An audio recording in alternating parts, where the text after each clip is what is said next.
The Love is Blind Season 10 couples haven't left the honeymoons yet and things are already getting sticky. Let's get into it. Hey y'all, it's Nay. Welcome back to my little corner of YouTube. This video will contain spoilers for Love is Blind Season 10, the honeymoon episode. So if you haven't seen them yet and you do not want spoilers, save this video and come back after you do. You are about to hear my thoughts on the honeymoons, but of course I want to hear yours. So feel free to drop your thoughts below if you do want to participate in the conversation, and give this video a like and a hype before you go. Quick reminder that as we always do, we're going to be watching the reunion together on my Discord server. It's free. If you don't have a Discord account already, you can join my server below. And if you're not familiar with it, I suggest doing it now because it's a little confusing in the beginning. So Breezy is blowing her ass right into some drama. Connor's palms just stopped sweating. We can sense it. But it was a little sweaty on the way here. I was like, are you getting nervous to see Emma? She's stirring the fucking pot. But love is blind, right, Connor? Like, girl, they will have their moment. Why are you trying to push it to be right this second? Now, to her credit, I do think that Connor jokingly said it first. Have you talked to your ex-boyfriend yet or no? Stirring the pot. He plants the seed. But emphasis on the jokingly part. He was like, ha ha ha, have you spoken to your ex? And she was like, oh, this is my moment. And it doesn't take us long to realize why she was excited about him making that comment. And it's because she wanted an excuse to do the same with Chris. Chris, like, really was expansive and challenging for me in the pod. And it's so bizarre to, like, not address that. A part of me wants to hear her out, right? She goes on this whole thing about the connections were so deep. She can't believe that the conversations everyone's having are so superficial. Part of me is like, okay, I get it. Like, they go through a lot in the pods. It's very extensive, very intensive. And I hear her on that part. But at the same time, the point of the experiment is to find your person, and you already did that. So the person who you really went deep with was the person you ended up with. So why do you still have such a desire to do that with your ex? It's like she wanted some type of fireworks with Chris. And I'm glad that Connor called her out on it. So, like, we didn't just do this? Chris pulled you aside to talk more about this shit?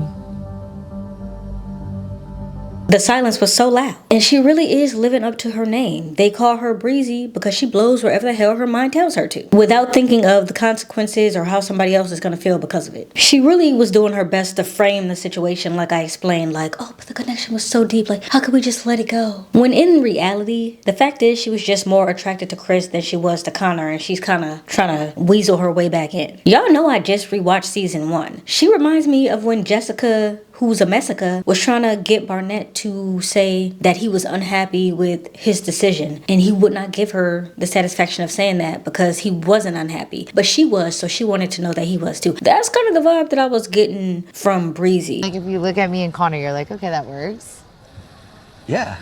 Really? You don't think Okay, it I don't works? know. I needed validate. I don't know. Because she wants him to be like, no, so she can basically get the okay to act out on the feelings that she's feeling. And I really don't like the way that she's treating Connor. You had your part 2. She said all she needed was a part 2 so that she could get closure from the Chris situation. Okay, you got that. And now you're like, well, I could actually go for part 3. I could talk to him again. I needed the part 2. Yeah. And I could even do a part 3, to be honest. Okay, well then you just want to talk to him then. And you just want to be with him. So just say it. And my thing is, she could see that Connor was visibly upset about this and she just kept on going. I guess it's a little weird for me just to see you like stumble over like a connection that you had cut off. Breezy is the type of person who will hurt you and then say, well, I'm not responsible for your feelings. Like, that's the type of person she is. And now I get why Connor said that she talks too much. She truly does not know when to shut up or when she's ahead. She just keeps going and going and going like the damn Energizer bunny. Not you guys. You guys are super cute buns. And she has no filter. So anytime someone starts saying, it's really hard for me to make the voice to face connection, we already know it's not about to last long. I feel like your voice does not sound. I know, I was like, I sound white. Now it's hard because I see you in person. Yeah. So it's like, I don't know. He also seemed really bummed when she said, I sound white. Because again, he had to face the reality that she is in fact not white. And that's what he wanted and that's what he expected. Serves him right too. Because you shouldn't have been there trying to choose someone based off of their voice. You should have been doing it based off of their heart. And he is really hung up on her being black. My dad is black and my mom's Colombian. Okay. I like that. Is your mom from Colombia or just? Yeah, actually, my mom wanted to name me Liliana. Ooh, I could, And I that could would have see given that. it away. I could see that. I probably would have gone by Lily. I like Liliana. I'm not gonna lie to y'all. He seemed like he was okay with the Colombian side. He was like, "Oh, Liliana. Oh, that would have been beautiful. Yeah, that's a nice Colombian sounding name." But he didn't acknowledge the black at all. Much like he doesn't acknowledge his black side. And it's also been confirmed that, you know, the mama is the white one, and that's why he acts like this. Listen, there is a stereotype about biracial people when the mom is the white one and the dad is the black one, and he is that stereotype. He is a self-hating black man. You have black features, your hair is given black, Devonta is given black, and yet you just pretend that doesn't. She's a woman of color. You're a fucking man of color. Get this together before the end of the season. I need you to wrap this up by the reunion. Go home, ask your mama, hey, tell me more about my black side, because it seems like she has not done her job there. He says, I know she's dated white, mixed, black, so I don't think she had like a set preference of like what she was looking for. and it stops right there. The rest of that sentence was, but I do. He just didn't say it. This really will not last, and it honestly does not take long for the breakdown to start. I just feel like a little bit lonely in the mornings because I wake up and then I have to like kind of go search to figure out where Devontae is. You have this gorgeous woman telling you that she's going to break her celibacy early for you. And you're like, meh. I don't really wanna. Maybe he's looking for his first taste. Are y'all out? That's what I said. I said I can give you a first one. I don't want to hickey. I need another drink. And she confronts him about that and the fact that he's already out and about doing stuff when they're supposed to be waking up together and enjoying these moments together. This is your first time ever being with this woman. You don't want to spend every moment with her? And he's like, well, I wake up early and I don't really want to spend my morning laying in bed. I'd rather lay on the patio instead. The fact that I don't wake up in the bed next to you, like, sorry, I get up early and I don't want to lay in the bed all morning. I want to be out here watching the sunrise, reading my book. I fall asleep out here. Now, he does mention the fact that his grandpa passed away, and we find that out in the pods, and he teeters with the idea of leaving or staying, and so I know that's heavy on his heart. On top of that, he's probably dealing with the reality that he didn't go home, and so he didn't get to send his grandpa off to glory, right? So that's another thing. Like, you know, you find out they passed away, okay, and you didn't attend the homegoing. Okay, that's two things that he's dealing with. I get it. But now I feel like he's holding it against her, like she made him stay, and that might be how his mind is rationalizing it. Okay, I didn't choose to stay. I stayed for her. He's gonna start resenting her, if not already doing so. But at the end of the day, that was his decision to stay on the show, and so he needs to deal with those feelings. It is still a little early in the grieving process, but eventually he's gonna have to deal with the fact that he made that choice. And I still don't think he's attracted to her grieving or not. You know, she's like, oh, when you walk by, you don't like grab me, you're not smacking my ass, none of that. Like, you know what she's trying to say. Like, you ain't doing none of that. Clearly because the attraction is simply not there. Also, I don't know why Netflix zoomed in on this man's toes like this, but I've had enough of it, okay? I don't want to see no more up close and personal toes on this here show. Moving on to Alex and Ashley. The sexual attraction is still going strong, that's for sure. Or is it? Because Alex keeps saying that Ashley is giving him these like staring, piercing eyes or something like that. And she's like, I don't know what you're talking about. And he's like, you know exactly what you're doing. I think I know better what you're doing than you would. And she's like, yeah, that is what I'm doing. And that's exactly what she was doing. She was staring into that man's soul before she gets ready to snatch it right out of his body. And I love her for that. The man is fine, okay? Eye contact throws me. Don't do that. I saw what you just did. Throwing eyes around. I haven't even done any of like my moves. Do your thing, girl. I truly don't know how I ended up in their group chat, but keep me right here. I'm happy, okay? It was like watching a live adaptation of 50 Shades of Grey, except actually good because the movie sucked. And at least that first book was riddled with grammatical errors, but it was a good book. The movies left much to be desired. Yeah. Confident. Happy. Are you? Yeah. Get used to it. Yes, sir. Good answer. And the camera crew is no better than me, because they was damn near hiding in the closet to get this footage, okay? Bruh, get out of the hideaway. It's about to go down. Actually, stay there, because I'm trying to see what's happening. In fact, all of the couples were talking about it. Pretty sure at one point we had sex with the CPAP on. Yeah, I had to pull.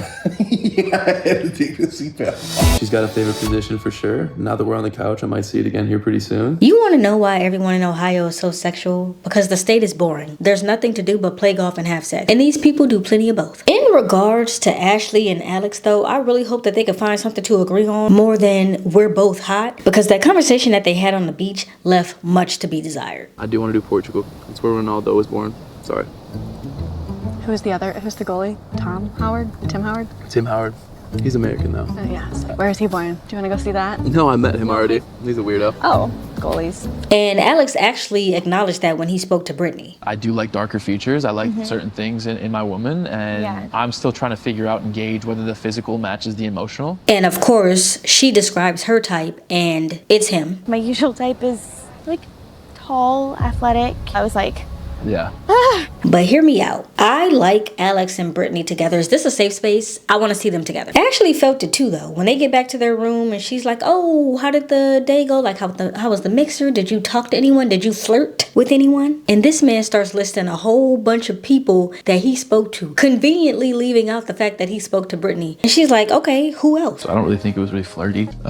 Flirty conversations, I don't think so. I mean, I'm very open and easy to talk to. I don't really think it was flirty on my end, but happy to run it back with you if you want. And he's like, was there anybody else there? I don't really remember talking to anybody else. But okay, if you say somebody was there, then somebody was there. Oh, my belly's just hanging out here, buttons up. She's like, please do not remind me of your gut, sir. I'm trying to actively pretend that it doesn't exist. She's sticking beside it, but this is not gonna go far. Look how awkward she feels cuddling with this man. She then, unprompted, brings up his weight at the mixer. The women were simply talking about if people look like they thought they would look like. And Emma says, Jordan doesn't look like what I thought he would look like. And unprompted, Amber says, I love that. Like, I love a big husky guy. one, you don't like a husky man. You made that fat and nasty comment for a reason. As long as it's not like some 6-year-old man that's like fat and like nasty. Two, how do you know that Emma was saying she didn't expect him to be a little bit of a bigger guy? She could have been saying, oh, I wouldn't expect his hair to look like that. Or I wouldn't expect his face to look like that. You automatically went to, oh, she didn't expect him to be fat because he's my 600-pound life. Nobody said that. Nobody said that. And I'm gonna be real, I honestly hate this for Jordan because I think that he's a genuine guy. I think he's wholesome. I think he's gonna be a great stepfather. I like him. I really do like him. And when they were at that mixer, she was like, do you want to join everybody else? And he was like, well, I'm actually good here with you because the only reason I'm here is for you. I want to connect with you. And she was like, yeah, let's go over with everybody else. And then she gives him another one of these fake ass kisses that she looks like she's disturbed by every single time she does it. She looks like she's trying to headbutt this man. If she was actually attracted to him, she'd be kissing him like this. On a side note, I think Amber is Sparkle Meg 2.0. I'm also trying to figure out why she was making it sound like she had her kid as an unwed 15-year-old teen mother.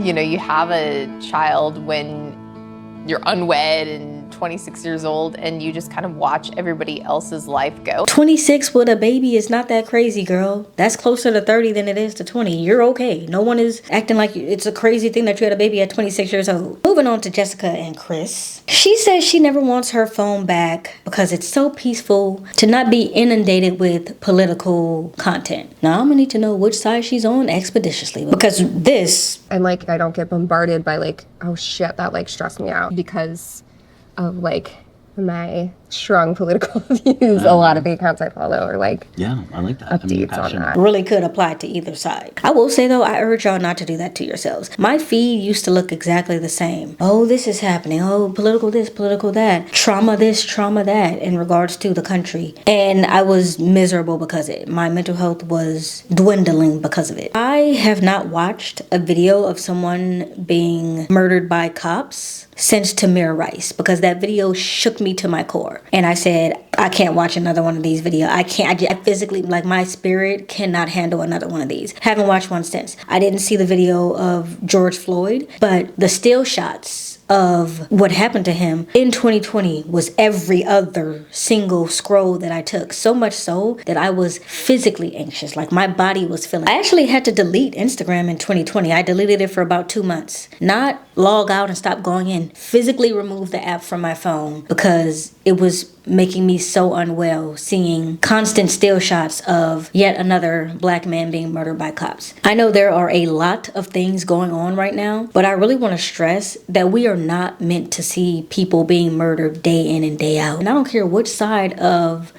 politics you're on. You shouldn't be seeing Charlie Kirk get murdered any more than you should see Renee Good or Alex Pretty get murdered. It's not good for your nervous system to see stuff like that. So while the world is heavy, if you can at least remove the actual seeing the footage, I would suggest doing that. I haven't seen any of those videos mentioned, and if you haven't seen them yet, I suggest you don't go looking for them and you actively avoid them. Moving on to Vic and Christine. As soon as I saw that little blurb about them saying, oh, well, one couple went to Malibu, I was like, oh, somebody don't have a passport. I don't know which one of them doesn't have the passport, but one of them didn't have a passport. That's why they couldn't go to Mexico. And it honestly kind of sucks because a huge part of the experiment is that mixer when everyone sees each other for the first time. But maybe it would have been neither here nor there for them because they were pretty locked in on each other early, so there wouldn't have been any triangle drama or anything like that. But, you know, who knows? So because they weren't there, we really didn't even see too much of them these episodes, and I don't even think Netflix sent a camera crew to Malibu. Every single shot we saw of them during these episodes looked like they were filming it on their phone. I will say though, if this was gonna happen, it probably happened to the right couple because to me they do feel like the strongest connection so far, so maybe it was okay that they got a little bit of extra time alone. Lastly, we have Emma and Mike. First off, this is insane. The whole time I would be up there, I would be thinking about one of those cords snapping. Like that's just how my mind, that's just immediately where my mind goes. And like I said, we didn't get too much of them in these episodes, but trouble is definitely brewing. Mike says, the thing I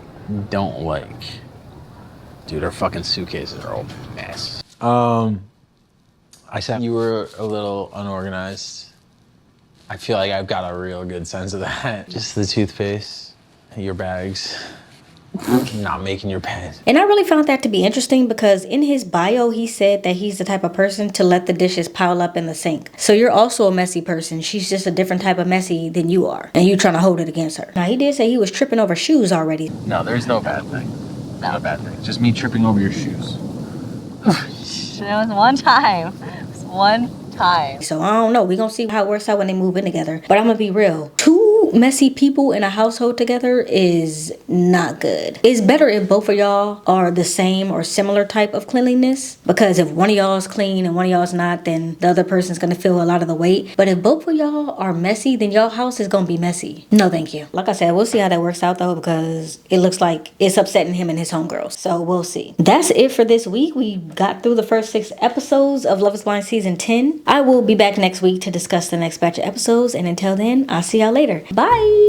What the cinnamon toast club is this? Oh, that's a school bus. The kids gotta get the education, you know what I'm saying? The kids gotta learn, because half of them can't read. I will stress this. This is the hill I will fight on. I ain't dying on no hill, but this is the hill I will fight on. The kids can't read, okay? We really need to get it together.